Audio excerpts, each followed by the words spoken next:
ବାଲିକୁଦା ଏରସମା ନିର୍ବାଚନ ମଣ୍ଡଳୀର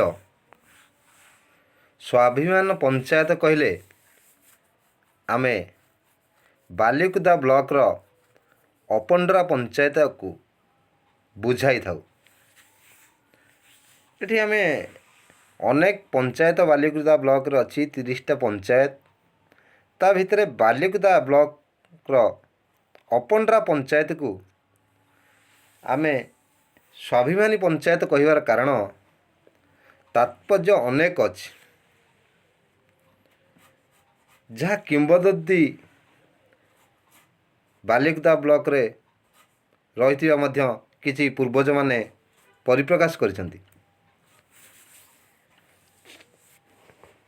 ଏଇ ଯେଉଁ ବିଗତ ପଞ୍ଚାୟତ ନିର୍ବାଚନରେ ଏହି ପଞ୍ଚାୟତର ଅଧାରୁ ଅଧିକ ଭୋଟର ଜଣେ ସ୍ୱାଧୀନ ପ୍ରାର୍ଥିନୀ ଯିଏକି ଉର୍ମିଳା ସାହୁଙ୍କୁ ବିପୁଳ ପରିମାଣର ଭୋଟ ଦେଇ ସ୍ୱାଧୀନ ଭାବେ ନିର୍ବାଚିତ କରିଥିଲେ। ଯେଉଁଠି କଂଗ୍ରେସ 1000 ନ ପୁରୁଥିବା ବେଳେ ବିଜେଡ଼ି ମାତ୍ର 1000 ଭୋଟରେ ସୀମିତ ଥିଲା। ବଡ଼ ଦୁଃଖଦ ଘଟଣା ଯେ କି ସାରା ରାଜ୍ୟରେ ବିଜୁ ଜନତା ଦଳ ଏକଛତ୍ରବାଦ ଶାସନ କରୁଥିଲା ବେଳେ ଏହି ଅପଣ୍ଡରା ପଞ୍ଚାୟତରେ ସେହି ବିଜୁ ଜନତା ଦଳ ପ୍ରାର୍ଥୀଙ୍କୁ ସ୍ୱାଧୀନ ପ୍ରାର୍ଥୀ ହିସାବରେ 1000ରୁ ଉର୍ଦ୍ଧ୍ୱ ଭୋଟରେ ହରାଇ ଥିବା ଦେଖିବାକୁ ମିଳିଥିଲା। ତେଣୁକରି ଆଜି ଯେଉଁ ଇଂରେଜୀ 2025 ମସିହା ଡିସେମ୍ବର 31 ତାରିଖ ଯେ କି ବିଦାୟ ବର୍ଷ ବୋଲି କହୁଛେ, ସେଥିପାଇଁ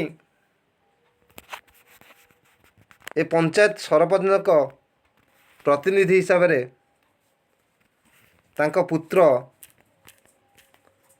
ଏକ ନସ୍ୟ ଭୋଜିର ଆୟୋଜନ କରିଥିଲେ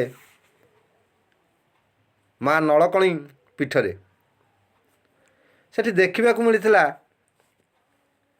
ଯେ କି ସ୍ୱାଧୀନ ଭାବେ ଯେଉଁମାନେ ରହିଥିଲେ ଏହି ପଞ୍ଚାୟତର ସମସ୍ତେ ସେଠି ଏକଜୁଟ ଥିଲେ। ଚଳିତ ବିଧାନସଭା ଇଲେକ୍ସନରେ କିଏ କେଉଁ ଦଳକୁ ଯାଇଥିଲା ସେଥିରେ କିଛି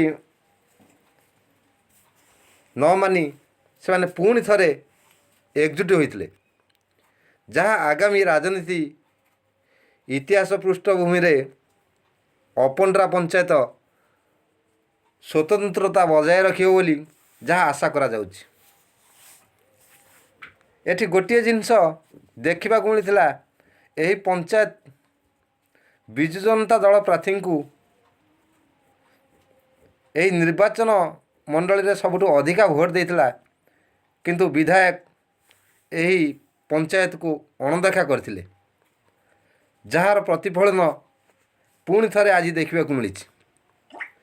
ଏହି ଲୋକ ସଂଖ୍ୟାକୁ ଦେଖି ନିଶ୍ଚିନ୍ତ ଭାବେ ସାଧାରଣ ଯେଉଁ ରାଜନୀତି କରୁଛନ୍ତି ନେତାମାନେ ପ୍ରଭାବିତ ହେବେ ବୋଲି ଆଶା କରାଯାଉଛି।